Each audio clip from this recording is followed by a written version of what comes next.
사랑하는 타쿠마교회 성도 여러분, 그리고 세계 여러 나라에서 유튜브와 팟빵을 통하여 이 말씀을 청취하는 애청자 여러분, 안녕하십니까? 오늘 다시 하나님의 말씀을 연구할 수 있는 시간을 주님께서 우리에게 주셨습니다. 말씀을 연구하는 과정에 하나님의 거룩한 성령이 여러분과 말씀을 전하는 저에게 함께 하사 하나님이 전하고자 하시고 하나님이 깨닫기를 원하시는 바로 그 진리를 우리들 모두가 함께 깨닫는 기쁨에 동참하게 되기를 간절히 바랍니다. 오늘은 사무엘하 21장 1절부터 2절까지를 살펴보는데요.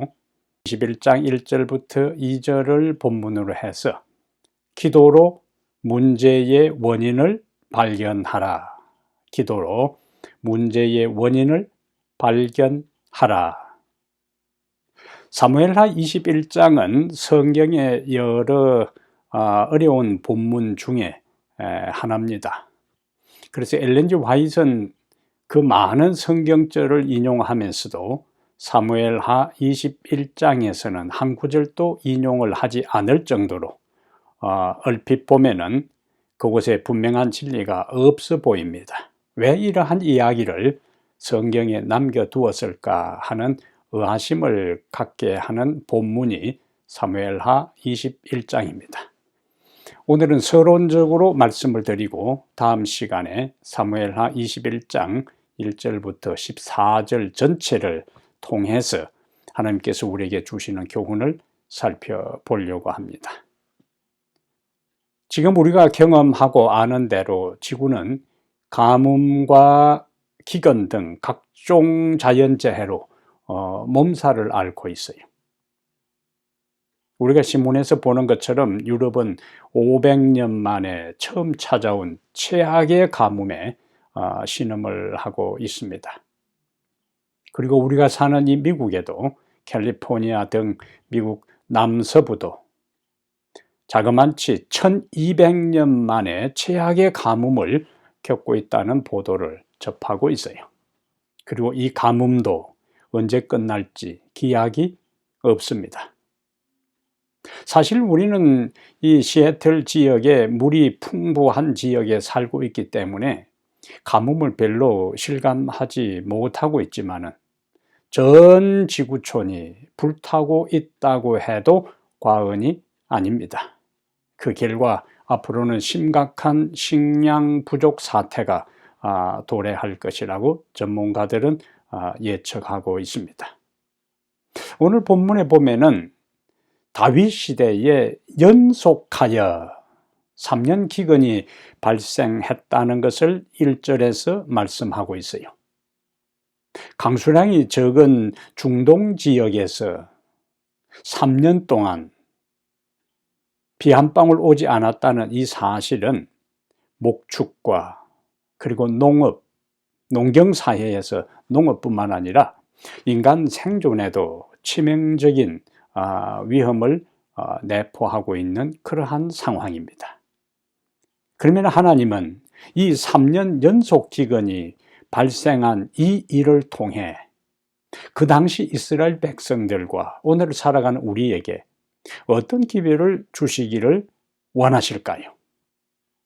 첫 번째 오늘 1절과 2절의 메시지는 하나님은 재난을 통해 우리가 하나님을 찾게 하신다 하는 기회를 우리에게 주셔요.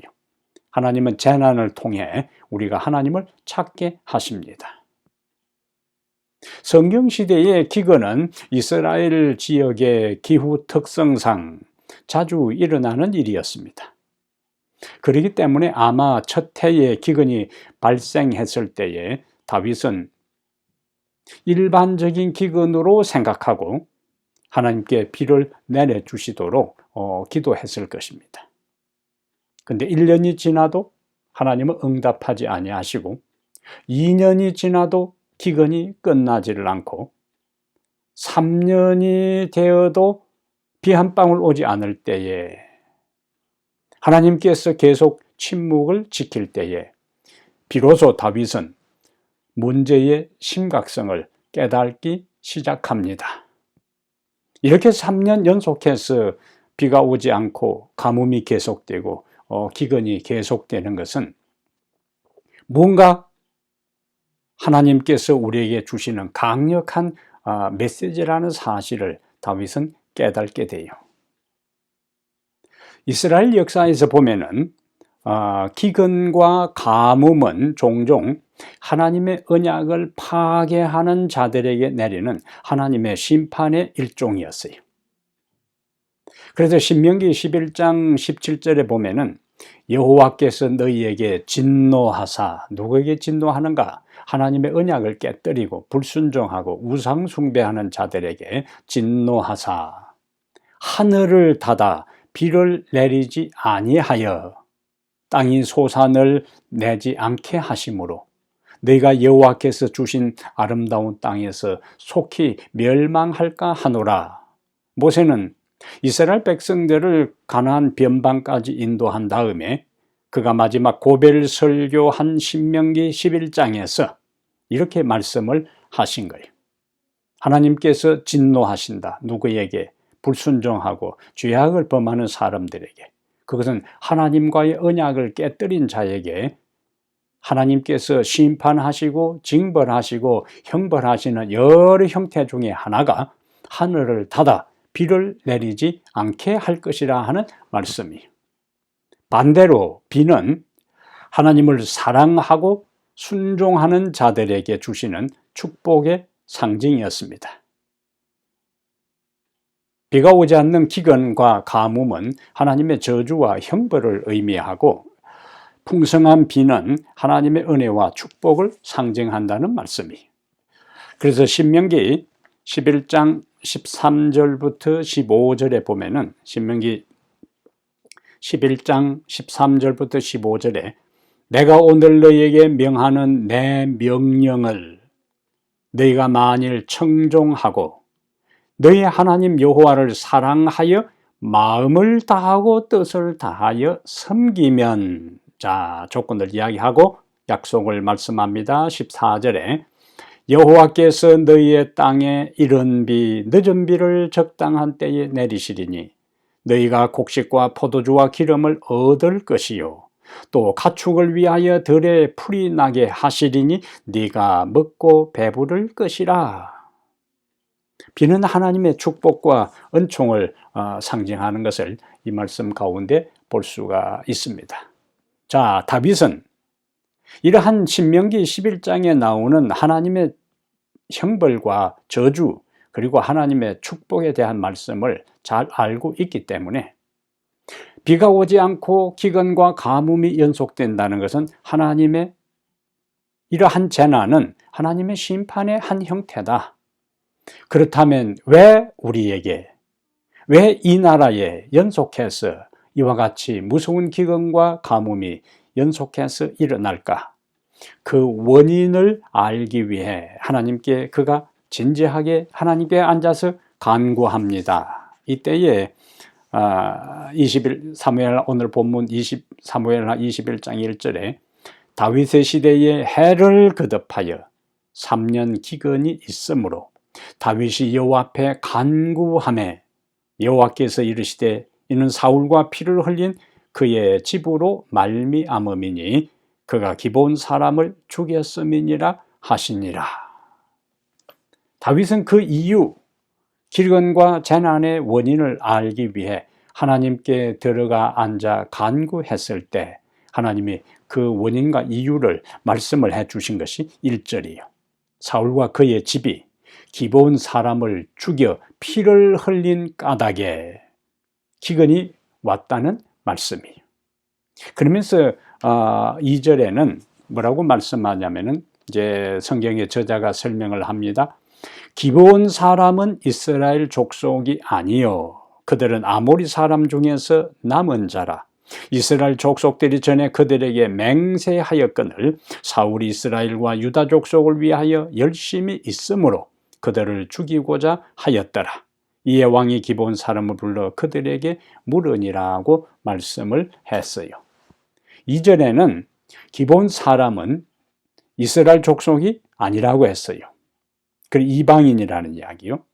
그리고 아모리 사람 중에서, 가나안 부족 중에 아모리 사람 중에서 남은 자라고 했습니다. 그러면서 연속해서 설명하기를 이스라엘이 전에 그들과 맹세했다 그랬어요. 자, 그러면 언제 이스라엘 족속이 이 아모리 족속에 속해 있는 이 기브온 사람들과 어떤 상황에서 무슨 맹세를 했는가를 알아야 오늘 본문의 의미가 명확하게 풀려 나갈 수가 있습니다. 여호수아가 지금 이 사건이 일어날 때부터 거슬러 400년 전으로 거슬러 올라가면 여호수아가 여리고를 멸망시켰어요. 여호수아가 아이 족속을 아이성을 멸망시켰어요. 그리고 가나안 중심부를 향해서 파죽지세로 공격해 들어갈 때에 기브온 사람들도 비상이 걸렸습니다. 이렇게 하다가는 우리도 다 전멸당하겠다.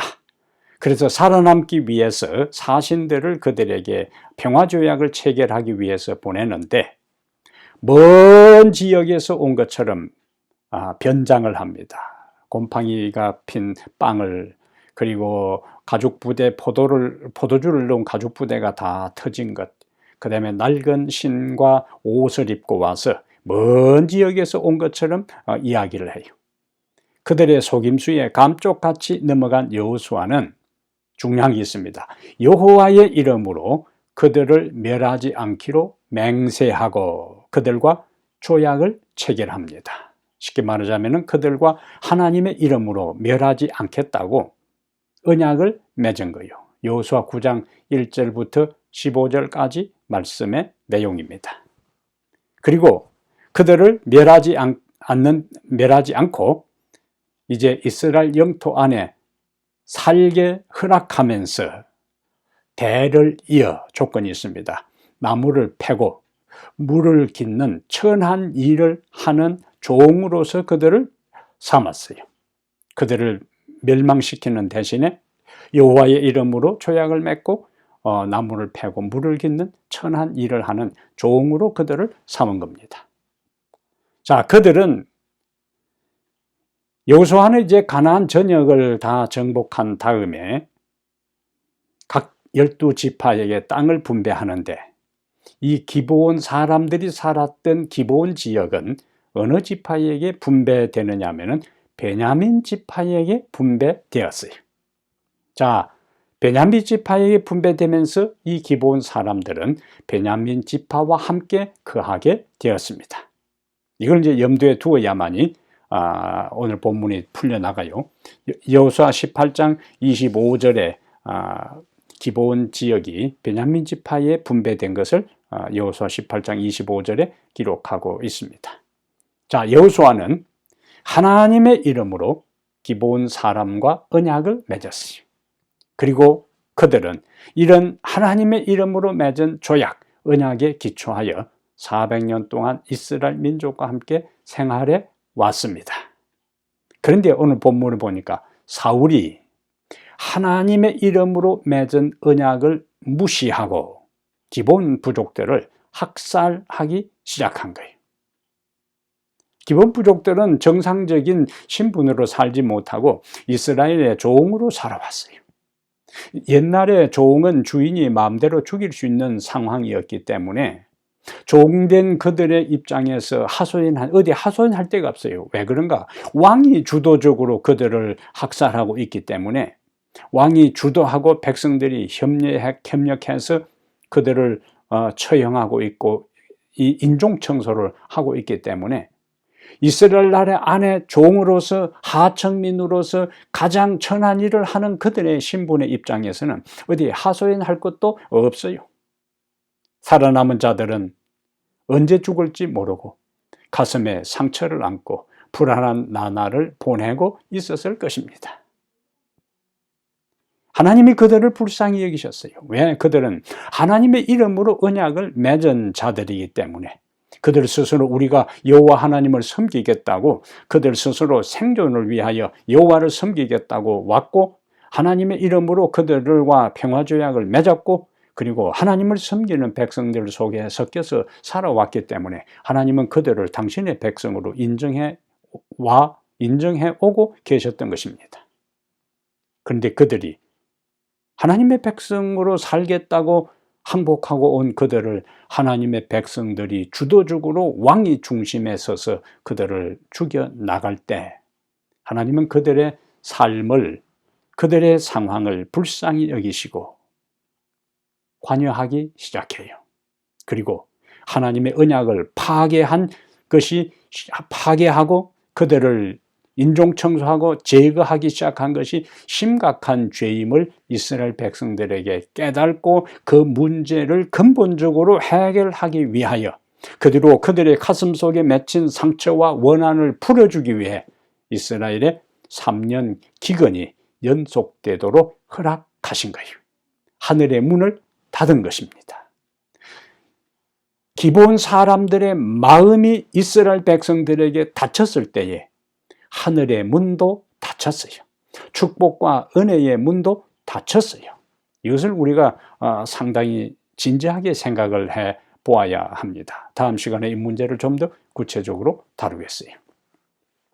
하나님은 그 재난을 통해 이스라엘 백성들이 하나님을 찾아 문제의 원인, 재난이 왜, 기근이 왜, 가뭄이 왜 3년 동안 연속되는지, 열심히 기도해도 왜 하나님이 침묵을 지키시는지 그 원인을 깨닫고 기브온 사람들의 문제를 제거하고 그들과 화목하게 되기를 하나님은 원하셨어요.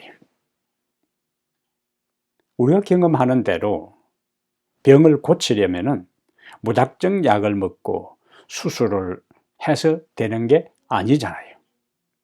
그 병의 원인을 먼저 파악을 해야 합니다. 그래서 의사는 환자가 오면은 문진을 합니다. 묻습니다. 가족력을 확인합니다. 그리고 피검사를 하고 엑스레이, CT, MRI 촬영을 해요. 이런 모든 과정이 무엇을 위한 목적으로 이 과정을 거치는가? 병의 원인과 현재의 상태, 정도를 파악한 후에 치료하기 위한 가장 기초적이고 중요한 과정이에요. 우리가 인생을 살다 보면 개인적으로, 가정적으로, 그리고 교회적으로 문제가 생길 수가 있습니다.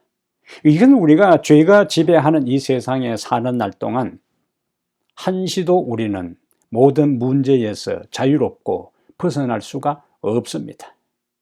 하늘에 이를 때까지, 그리고 죽어 무덤에 묻히는 순간까지 우리는 매일 매순간 개인적으로, 가정적으로, 교회적으로 문제를 안고 문제가 일어나고 문제를 풀고 살아가는 운명적 사람들이에요. 자, 문제가 생길 때, 어려움이 발생할 때, 이런 때에 우리가 제일 먼저 해야 할 일은 누구를 탓할 것이 아니라 다윗처럼 문제의 원인이 무엇인지 하나님께 기도하면서 그것을 찾아야 하는 것입니다. 자신과 하나님 사이의 관계를 점검하고 나와 다른 사람과의 관계를 점검하고 그리고 자기 자신이 진리를 알고 있으면서도 유야무야 적당하게 타협하고 변명하고 합리화시키면서 신앙생활을 하고 있지는 않는지를 점검하고 살펴보고 성찰하는 기회로 삼아야 하는 것입니다. 하나님은 먼저 우리가 문제의 원인을 발견하고 그 문제를 근본적으로 해결하기를 원하셔요. 그것이 해결되기 전에는 하나님의 은혜와 축복이 우리에게 임할 수가 없습니다. 어려움은 계속되고 시련은 연속될 것입니다. 그래서 시편 66편 18절에는 내가 나의 마음에 죄악을 품었더라면 주께서 듣지 아니하시리라. 죄악을 품고 있으면서 문제를 해결하지 않고 있으면서 하나님과 자신과의 관계를 점검하지 않고 정상화하지 않고 있으면서 다른 사람과의 관계를 화목의 관계로 바꾸고 경험하지 않으면서 하나님께 아무리 기도한들, 하나님의 도움과 은총을 간구한들 하나님은 응답하지 않습니다. 잠언 28장 9절에 사람이 귀를 돌려 율법을 듣지 아니하면 그의 기도도 가정하니라. 사람이 귀를 돌려 율법을 듣지 아니하면 그의 기도도 가정하게 여긴다는 것이 잠언 28장 9절의 말씀입니다. 우리가 경험하는 모든 시련과 어려움에는 반드시 원인이 있어요. 이유가 있습니다. 까닭이 있습니다. 하나님은 그런 어려움을 만날 때 우리로 하여금 주님을 찾고 문제의 원인을 발견하기를 원하셔요.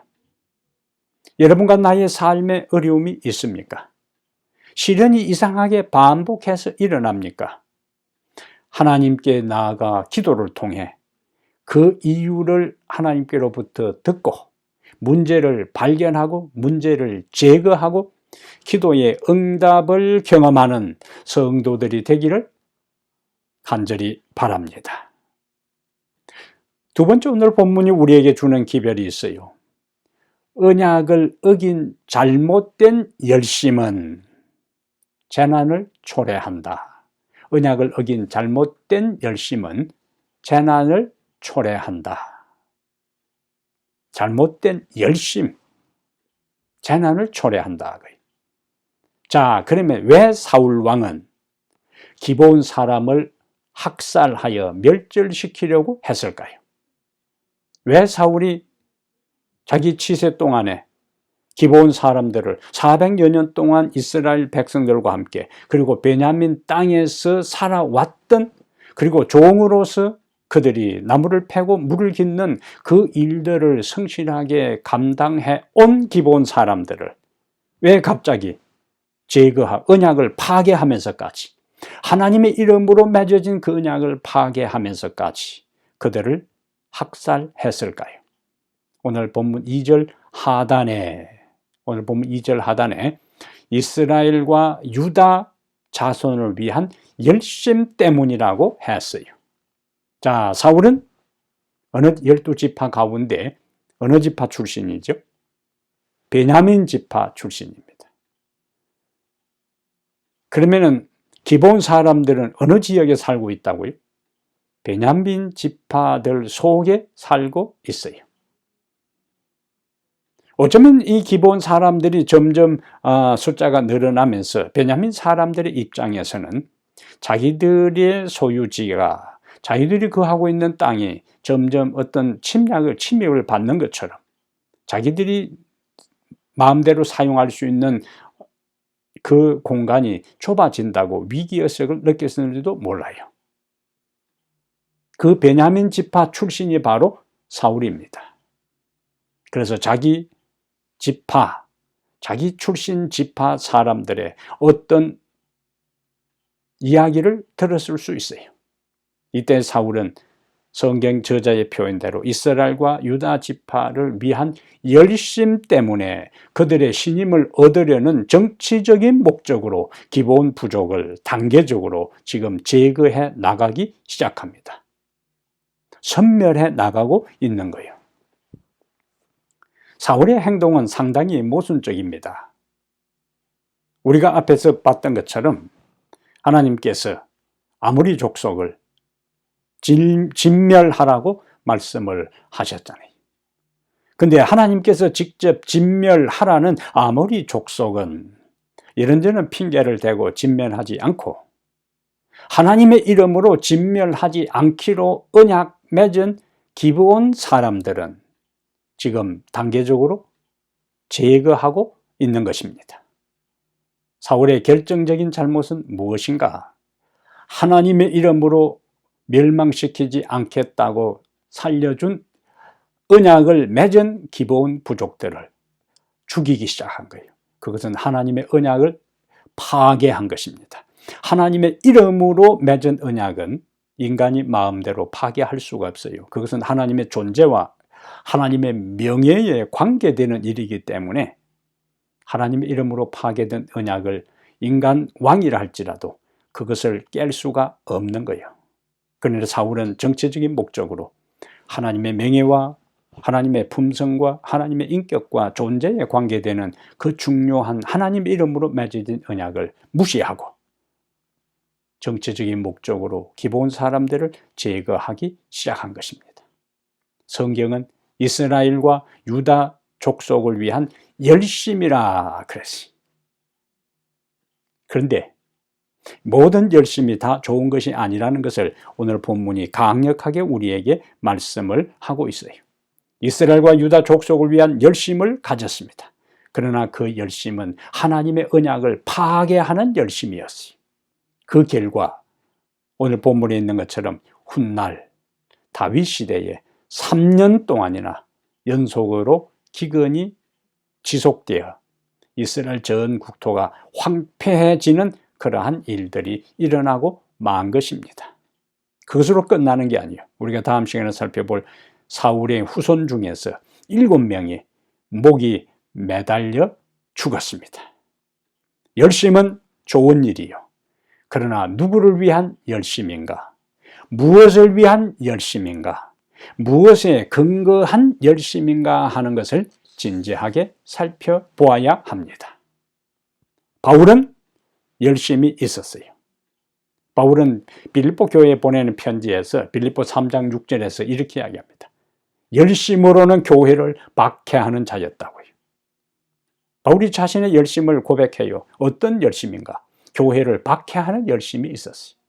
그리스도인들을 체포했고, 체포한 그들을 투옥했고, 어떤 사람들은 죽였고, 심지어 스데반의 순교에 있어서는 그 돌로 쳐 죽이는 사람들의 옷을 지키고 그 죽이는데 찬성 투표를 던진 사람이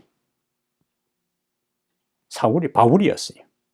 바울은 교회를 박해하는 데 열심이었지만은 사도행전 9장 5절에 주님은 바울이 열심히 한 그 일이, 하나님을 위한다고 하는 그 열심이 오히려 자신을 박해하는 일이라고 말씀하셨어요. 나는 네가 박해하는 예수라고요. 하나님의 백성들을 박해하고 핍박하는 그 일들을 예수님은 자신을 박해하고 핍박하는 일로 동일시한 것입니다. 유대 민족들 열심히 있었어요. 바울은 로마서 10장 2절에서 유대 민족들도 하나님께 대한 열심이 있었는데 그 열심은 올바른 지식을 따른 것이 아니었다라고 이야기하고 있는 것입니다. 올바른 지식, 성경의 분명한 가르침을 하나님의 성령의 인도를 따라 깨달은 다음에 가진 열심이 아니고 잘못된 열심을 가졌기에 그들은 자신들을 구원하기 위하여 메시아를 열심히 기다렸던 그들이 정작 메시아가 왔을 때에 잘못된 열심으로 그 메시아를 거절하고 십자가에 못 박아 죽였어요. 잘못된 열심은 비극을 가져옵니다.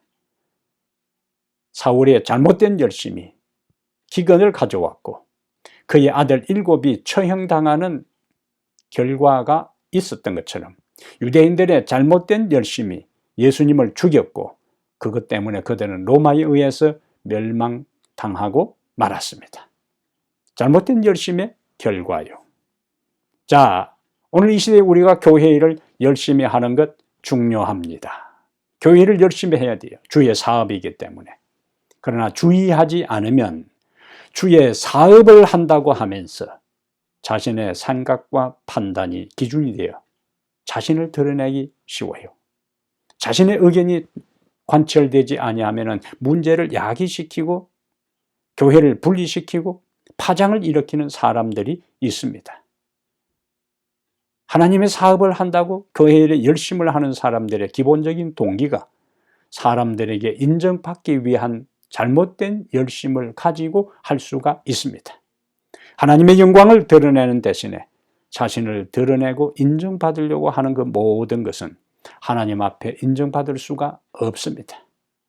우리가 열심을 내되 그 열심은 그 다음 단계 다른 메시지를 우리에게 주셔요. 그래서 우리가 열심을 내어 주님을 섬기는 우리의 동기와 목적을 정직하게 점검해 보아야 되는데 세 번째 연결해서 하나님은 우리에게 하나님의 말씀에 기초한 열심을 가지라. 하나님의 말씀에 기초한 열심을 가지라는 거예요. 어떤 사람은 개인적으로 하나님의 말씀을 전혀 가까이 하지도 않고 묵상의 삶을 살지 않으면서도 겉으로 드러나는 외행적인 교회 일은 열심히 할 수가 있습니다. 개인적인 하나님과의 영적 관계가 없으면서도 드러나는 교회 일은 열심히 하는 사람들이 있다는 거예요.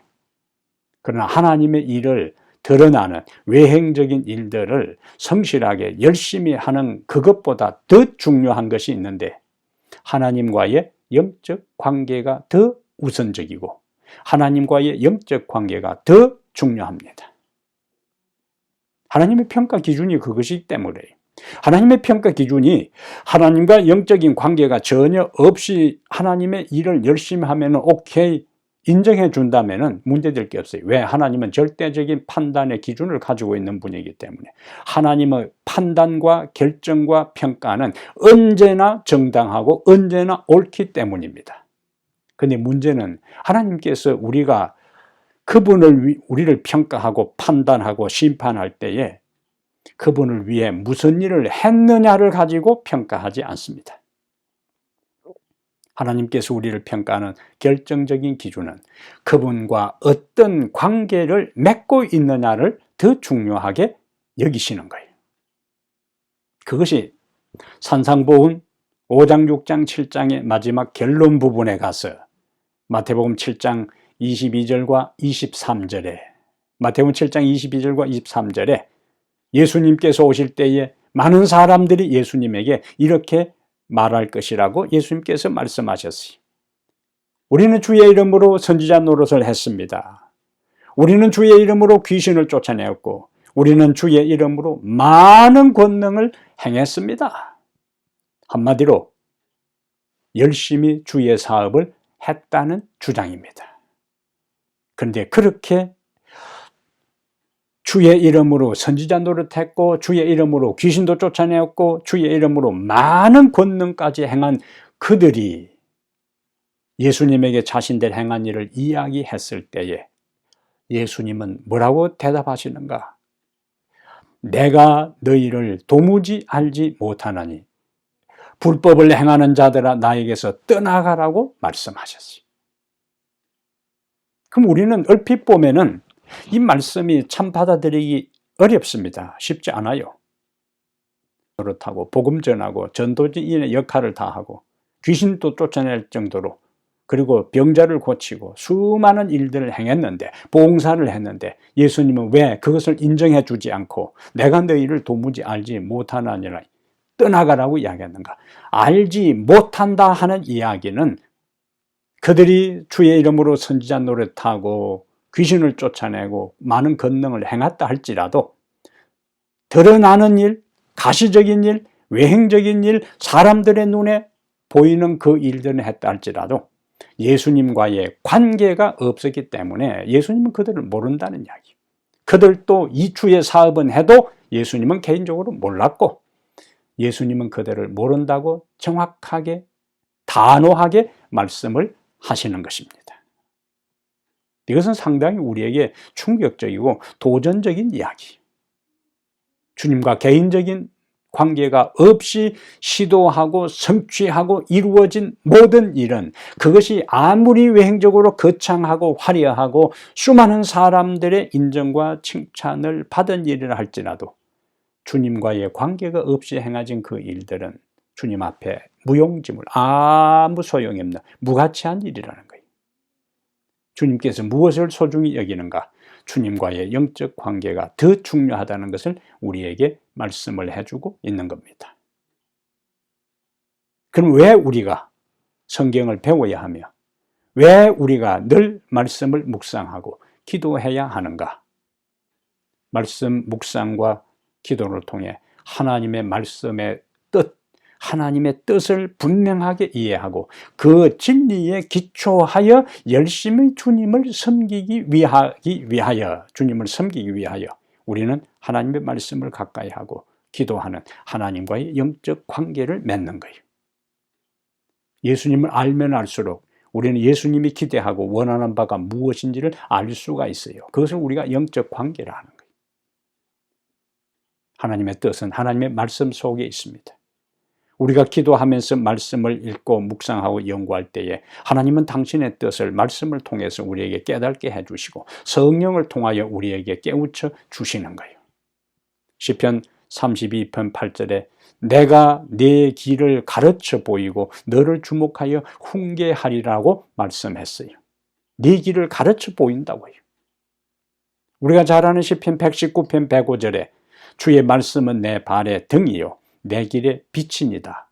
내 발의 등이라 하는 것은 내가 지금 어디에 있고 내가 지금 어떤 상태에 있는지를 보여주는 것입니다. 무엇이? 말씀이.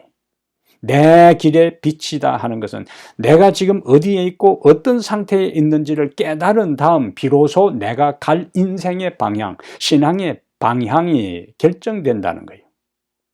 무엇이, 말씀이 나의 상태와 나의 현재에 있는 위치를 보여주고, 그렇다면 나는 어디로 가야 할 것인가, 어느 길이 하나님이 원하는 길인가 하는 그 영생으로 인도하는 길을 걸어갈 수가 있습니다. 광야에 이스라엘 백성들은 하루라도 빨리 광야에서 벗어나 가나안에 들어가고자 했어요. 하지만 하나님은 그들을 서둘러, 그들의 기대한 대로, 그들이 원하는 대로 서둘러 그들을 가나안 땅으로 인도하지 않았습니다. 40년 동안 그들을 훈련시켰는데, 어떻게 그들을 훈련시켰는가? 신뢰하는 훈련을 시켰어요. 하나님의 뜻에 굴복하는, 하나님의 빛에 반응하는 훈련을 시켰는데, 민수기 9장 17절부터 23절에 중요한 말씀이 있습니다. 민수기 9장 17절부터 23절에 구름이 성막에서 떠오르는 때에는 이스라엘 자손이 곧 행진하였고, 구름이 머무는 곳에 이스라엘 자손이 진을 쳤으니 이스라엘 자손이 여호와의 명령을 따라 행진하였고 여호와의 명령을 따라 진을 쳤으며, 구름이 성막 위에 머무는 동안에는 그들이 진영에 머물렀고, 구름이 성막 위에 머무는 날이 오래할 때에는 이스라엘 자손이 여호와의 명령을 지켜 행진하지 아니하였으며, 혹시 구름이 성막 위에 머무는 날이 적을 때에도 그들이 다만 여호와의 명령을 따라 진에 머물렀고 여호와의 명령을 따라 행진하였으며, 혹시 구름이 저녁부터 아침까지 있다가 아침에 그 구름이 떠오를 때에는 그들이 행진하였고, 구름이 밤낮 있다가 떠오르면 곧 행진하였으며, 이틀이든지 한 달이든지 1년이든지 구름이 성막 위에 머물러 있을 동안에는 이스라엘 자손이 진영에 머물고 행진하지 아니하다가 떠오르면 행진하였으니, 23절, 곧 그들이 여호와의 명령을 따라 진을 치며 여호와의 명령을 따라 행진하고, 또 모세를 통하여 이르신 여호와의 명령을 따라 여호와의 직임을 지켰더라. 아멘. 명령을 따라 출발하고 명령을 따라 멈추고, 하루면 하루, 한 달, 1년이라도 하나님의 구름 기둥이 움직이지 아니하면 그들은 앞서 나가지 않고 기다렸어요. 그러면서 마지막 9장 23절에 여호와의 명령을 따라 여호와의 직임을 지켰더라. 여호와의 직임을 지켰다는 것은 자기들이 하는 일들을 열심을 내야 돼. 하나님의 말씀에 기초해서 하나님의 명령에 따라 그들이 움직이고 행진하고 멈추고 하면서 그 모든 과정에 자신들이 주어진 역할, 차지, 받은 임무에 대해서 여호와의 명령을 따라 준행했다는 것을 강조하는 것입니다. 그러므로 우리는 먼저 하나님의 말씀을 깊이 연구하여 그분의 뜻을 발견해야 돼요. 내 힘과 지혜와 생각을 따라 하는 것이 아니라 하나님의 우리에게 말씀하신 명령에 따라 그분의 직임을 지키고 수행해 나가야 하는 것입니다. 하나님의 말씀에 기초한 열심을 갖는 것이 바로 오늘 이 시대 우리를 향한 하나님의 기별이에요.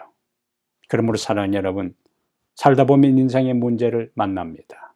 하나님은 재난을 통해 우리가 하나님을 찾게 하십니다. 시련과 위기를 통하여 하나님께 기도하게 만들어요. 그러므로 우리는 삶의 고난을 만날 때 자신을 돌아보고 하나님을 찾으라는 신호로 받아들여야 해요. 그리고 말씀과 기도로 그분을 찾아 영적인 관계를 통해 그분의 뜻을 발견해야 합니다. 그리고 그분의 능력을 의지하여 문제를 해결하고 열심을 품고 그분의 명령에 따라 직임을 수행해 나가는 성도의 삶이 되기를 이 시간에 간절히 바랍니다.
하늘에 계신 우리 아버지, 여기까지 우리의 인생의 길을 걸음걸음 인도해 오셨사오니 감사합니다.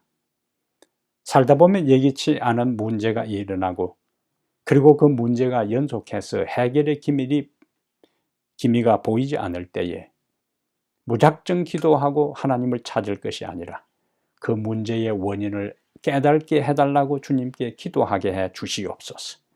그리고 우리들 자신을 살피고 하나님과의 관계를 살피고 다른 사람과의 관계를 살피고 내 자신이 알고 있는 진리를 따르지 않고 있으면서 외행적으로만 주님을 열심히 섬기고 있는지를 점검하게 해 주시옵소서.